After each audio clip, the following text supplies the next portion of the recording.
आज का मेरा टॉपिक है कृषि विपणन पर, एग्रीकल्चर मार्केटिंग पर। अब हम पहले बात कर लेते हैं कृषि विपणन की। भारत में काफ़ी लंबे समय तक कृषि जीवन निर्वाह के लिए एक प्रमुख साधन माना जाता है और भारत भी अभी तक कृषि पर ही निर्भर है। किसान अपनी उपज का एक थोड़ा सा भाग देश में बेच देते हैं क्योंकि उन्हें अपनी लगान व ऋण चुकाने के लिए कुछ मुद्रा की आवश्यकता होती है। यह बिक्री सामान्यतः फसल काटने के बाद की जाती है क्योंकि उस समय भंडारण सुविधाओं का अभाव था। अशिक्षित एवं गरीब किसान जब अपनी उपज को बेचने के लिए बाजार में ले जाते हैं तो वहां शक्तिशाली एवं संगठित व्यापारियों द्वारा उनका विभिन्न प्रकार से शोषण किया जाता था। इस प्रकार उस समय कृषि विपणन व्यवस्था अविकसित अवस्था में थी, परंतु 19वीं शताब्दी के उत्तरार्ध में सूती वस्त्र एवं जूट उद्योग, 20वीं शताब्दी के प्रारंभ में चीनी उद्योग का विकास हुआ, जिसके परिणाम स्वरूप व्यापारिक फसलों का महत्व और कृषि विपणन व्यवस्था का भी महत्व बढ़ा है। अब कुशल जीवन निर्वाह का कृषि जीवन निर्वाह का साधन न होकर एक व्यवसाय भी बन गई है। अब हम बात कर लेते हैं कृषि विपणन मतलब कृषि मार्केटिंग के अर्थ की।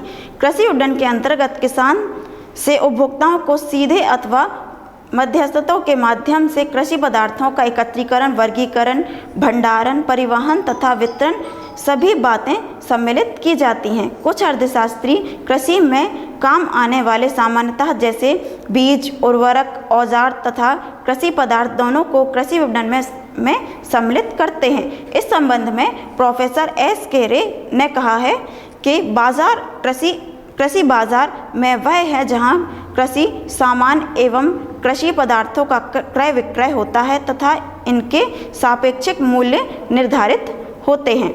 अब हम बात कर लेते हैं कि कृषि विपणन की विशेषताओं की। भारतीय कृषि की विशेषताएं तथा किसान की अशिक्षा एवं गरीबी के संदर्भ में एक अच्छी विपणन प्रणाली निम्नलिखित होती हैं। पहला उसमें मान लें उचित कीमत। किसान को अपनी उपज की उचित कीमत प्राप्त होनी चाहिए। इसके लिए आवश्यक है कि उसे नीचे ब्याज दर पर ऋण की सुविधाएं उपलब्ध कराई जाएं तथा उसे अपनी उपज जल्दी भेजने की आवश्यकता नहीं होती और वह अपनी उपज को महाजनों के हाथों में कम दाम पर बेचने के लिए मजबूर हो जाते हैं। इसीलिए उनको मार्केटिंग तक पहुंचाने के लिए उनकी व्यवस्था की जाए और उनको उनकी कृषि के लिए उचित कीमत दी जाए। नेक्स्ट है गोदामों की व्यवस्था।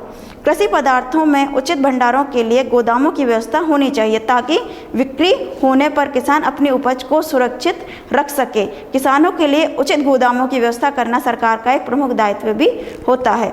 नेक्स्ट है कुशल परिवहन व्यवस्था। परिवहन सुविधाओं का कुशल प्रबंधन होना चाहिए जिससे कृषि उपज को गोदामों से बिक्री केंद्र तक समय पर लाया और भेजा जा सके। नेक्स्ट है मंडी संबंधी सुविधाएं। किसानों को कृषि पदार्थों की कीमत, निर्यात संभावना आदि बातों की उचित जानकारी होनी चाहिए, तभी किसान अपनी उपज की उचित कीमत प्राप्त कर सकेंगे। नेक्स्ट है संगठित एजेंसियों द्वारा बिक्री के लिए संगठित एजेंसियां होनी चाहिए जिससे छोटे किसान को उनकी उपज के बदले उचित कीमत मिल सके। नेक्स्ट है भारत में। अब हम बात करते हैं भारत में कृषि विपणन की प्रणालियों की जो निम्नलिखित हैं। फर्स्ट इनमें मानेंगे महाजनों तथा गांवों के व्यापारियों को बिक्री। किसान कुल उपज का एक बहुत बड़ा भाग गांव के महाजनों तथा व्यापारियों को ही बेचने के लिए मजबूर होते हैं। एक अनुमान के अनुसार उत्तर प्रदेश में गेहूं का 85% तथा तिलहन का 75% भाग, पश्चिम बंगाल में जूट का 90% भाग तथा पंजाब में गेहूं का 60% भाग किसानों द्वारा गांव में ही बेच दिया जाता है। अधिकांश किसान महाजनों के ऋणों से दबे होते हैं, अतः महाजन उन्हें इस बात के लिए भी बाध्य करते हैं कि फसल वह उन्हें ही बेचे। वह किसान को फसल बेचने के लिए बाध्य भी करते हैं वरन बाजार की तुलना में कम कीमत भी देते हैं। वास्तव में महाजन थोक व्यापारियों के कमीशन प्रतिनिधियों के रूप में भी कार्य करते हैं। नेक्स्ट है हाट तथा सेडी। हाट बाजार में गांव में सप्ताह में 1 या 2 बार लगते हैं, जबकि सेंडी विशेष अवसरों पर लगने वाले बाजार होते हैं। ग्रामीण लोग यहां से अपनी आवश्यकताओं का सामान खरीदते हैं। किसान भी अपनी उपज का एक बहुत बड़ा भाग यहीं बेचते हैं। थोक व्यापारियों के प्रतिनिधि भी यहां आते हैं और कृषि पदार्थों को खरीदते हैं। इस प्रकार के बाजार पूरे देश में फैले हुए होते हैं। मार्च 2014 के अनुसार देश में लगभग 1760 ग्रामीण साप्ताहिक बाजार लगते हैं और हाट 6 से 16 किलोमीटर परिधि के क्षेत्र में फैले हुए होते हैं। यह बाजार बहुत अविकसित अवस्था में होते हैं। सामान्यतः इन बाजारों में छोटे सीमांत किसान ही अपनी उपज बेचते हैं। यद्यपि ये अपनी उपज को क्रेता को बेचने के लिए स्वतंत्र होते हैं, परंतु यहाँ भी व्यापारी आपस में मिलकर इनकी कम कीमत देने में सफल हो जाते हैं। नेक्स्ट है मंडी या थोक बाजार। एक थोक बाजार अनेक गांवों सेवाओं को प्रदान करते हैं तथा प्रायः शहर में होते हैं। इन मंडियों में उपज लेने में यातायात संबंधी अनेक कठिनाइयाँ आती हैं तथा कुरीतियाँ प्रचलित होती हैं। अतः छोटे किसान अपने थोड़ी सी अतिरिक्त उपज को यहाँ पर लाने में संकोच आते हैं, अतः हाट से ही अपनी उपज को बेच देते हैं। थोक बाजार में कृषि पदार्थों की बिक्री या कार्य मंडी के द्वारा किए जाते हैं। इस कार्य के लिए किसान से कुल बिक्री मूल्य का एक निश्चित प्रतिशत कमीशन के रूप में लेते हैं। नेक्स्ट है सहकारी विपणन। कृषि विपणन में सुधार तथा मध्यस्थों द्वारा किसानों का शोषण रोकने के लिए सरकारी विपणन समितियों का विकास किया जाता है। यह समितियां अपने सदस्यों की छोटी छोटी उपजों को एकत्रित करके सामूहिक रूप से मंडियों में बेचते हैं, जिसके फलस्वरूप इन समितियों के सदस्य किसानों की शक्ति बढ़ जाती है और उन्हें अपनी उपज की सही कीमत मिल जाती है। इसके अतिरिक्त यह समितियां सदस्यों की अन्य तरीके से भी मदद करती हैं। अब हम बात कर लेते हैं कृषि विपणन के दोषों की। भारत की कृषि विपणन व्यवस्था में अनेक दोष होते हैं, जिसके परिणाम स्वरूप किसान को अपनी उपज का सही मूल्य नहीं मिल पाता है। भारत में कृषि विपणन व्यवस्था में पाए जाने वाले प्रमुख दोष निम्नलिखित हैं। जैसे भंडारण सुविधाओं का अभाव। भारत में गाँव में उचित भंडारण सुविधाओं का अभाव है, जिसके परिणाम स्वरूप किसान अपनी उपज को बोरों में भरकर रखने के लिए मजबूर होते हैं। अवैज्ञानिक भंडारण विधियों के कारण उपज का एक बड़ा भाग बेकार हो जाता है। एक अनुमान के अनुसार उपज का 15% भाग या तो सड़ जाता है या कीड़ों द्वारा खा लिया जाता है। इन खतरों से बचने के लिए किसान अपनी उपज को जल्द से जल्द बेचना चाहते हैं और इसलिए भी चाहते हैं कि इतना नुकसान ना हो, जिससे गांव में कृषि पदार्थों की पूर्ति एकदम बढ़ जाती है और किसान को उनकी उचित मूल्य प्राप्त नहीं हो पाता है। नेक्स्ट है श्रेणीकरण व प्रमाणीकरण का अभाव। भारतीय किसान अपनी उपज का श्रेणीकरण तथा प्रमाणीकरण नहीं करते हैं। वह अपनी उपज की विभिन्न किस्मों को अलग अलग न करके एक साथ बेचते हैं, जिसके कारण उन्हें उपज का मूल्य बहुत नीचा प्राप्त होता है, जबकि उसमें उचित श्रेणी की कीमत व मिल सकने वाली उपज भी सम्मिलित होती है। इसी कारण वह उच्च श्रेणी के बीजों के प्रयोग के प्रति प्रेरित नहीं होते हैं। नेक्स्ट है यातायात सुविधाओं की अपर्याप्तता। भारत में यातायात सुविधाओं की बहुत ज़्यादा कमी है। कुछ गांवों में ही पक्की सड़कें हैं तथा वहां रेल से जुड़ी हुई हैं। अधिकांश गांवों में कच्ची सड़कें हैं जिन पर मोटर गाड़ियां चलाना संभव नहीं होता है, अतः इनमें धीमी गति से चलने वाली गाड़ियां होती हैं, जैसे बैलगाड़ी आदि से माल ढोया जाता है। स्वाभाविक है कि इनके द्वारा माल बहुत दूर ले जाना संभव नहीं होता है, अतः किसान आसपास के बाज़ार में ही अपनी उपज को बेचने के लिए तत्पर रहते हैं, चाहे क्यों ना ही उन्हें अपनी उपज की थोड़ी बहुत कीमत ही प्राप्त हो, और यदि शीघ्र नष्ट होने वाली है तब तो उन्हें वह दूर मंडी तक ले जाने में बहुत असमर्थ रहते हैं। वर्षा के दिनों में तो इन कच्ची सड़कों की स्थिति बहुत ज़्यादा खराब हो जाती है।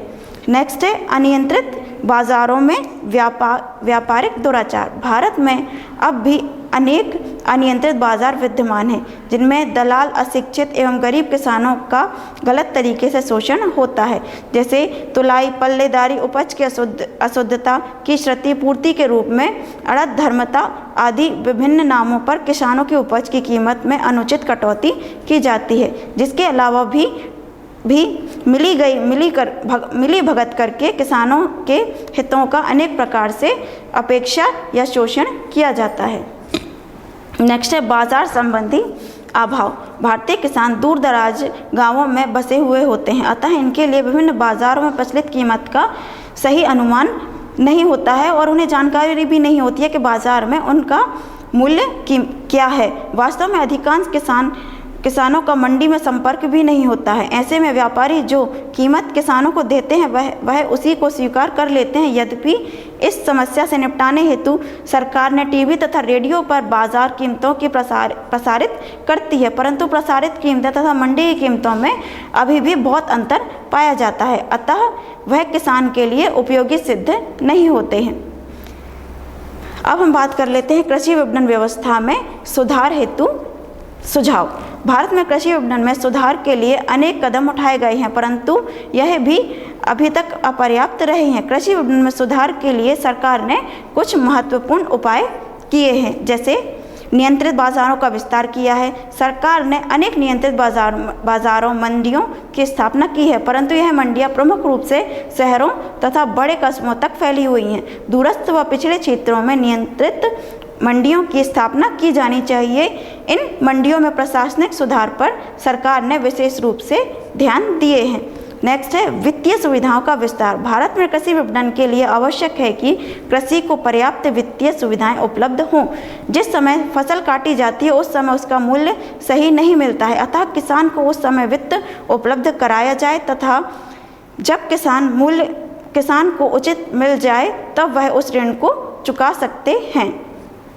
नेक्स्ट है भंडार सुविधाओं का विस्तार। वित्त प्राप्त करने के लिए सरकार को अपनी उपज जमानत के रूप में रखनी होती है, अतः आवश्यक है कि उचित भंडारण की व्यवस्था हो। भारत में भंडारण की सुविधाएं अभी बहुत कम है, अतः इनकी विस्तार किया जाए।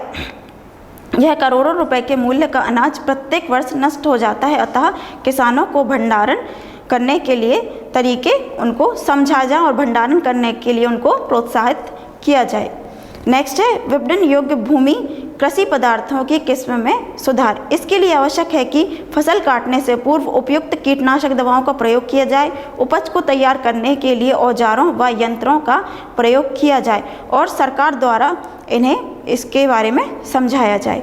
नेक्स्ट है प्रोसेसिंग सुविधाओं का विस्तार। ग्रामीण क्षेत्रों में प्रोसेसिंग अर्थात कृषि उपज को और उपयोगी बनाने की सुविधाओं का विस्तार किया जाए। इसके लिए सरकारी केंद्र खोले जाएं और किसानों को जानकारी दी जाए। नेक्स्ट परिवहन सुविधाओं का विस्तार। भारत में परिवहन का अभी भी पूर्ण विकास नहीं हुआ है। ग्रामीण क्षेत्रों में अनेक सड़कें अभी भी कच्ची हैं, अतः इन सड़कों को पक्का किया जाना चाहिए। इसके अतिरिक्त सड़क व रेल परिवहन का विस्तार किया जाना चाहिए। सड़कों को ग्रामीण सड़क शहरों से जोड़कर उनका विकास किया जाए।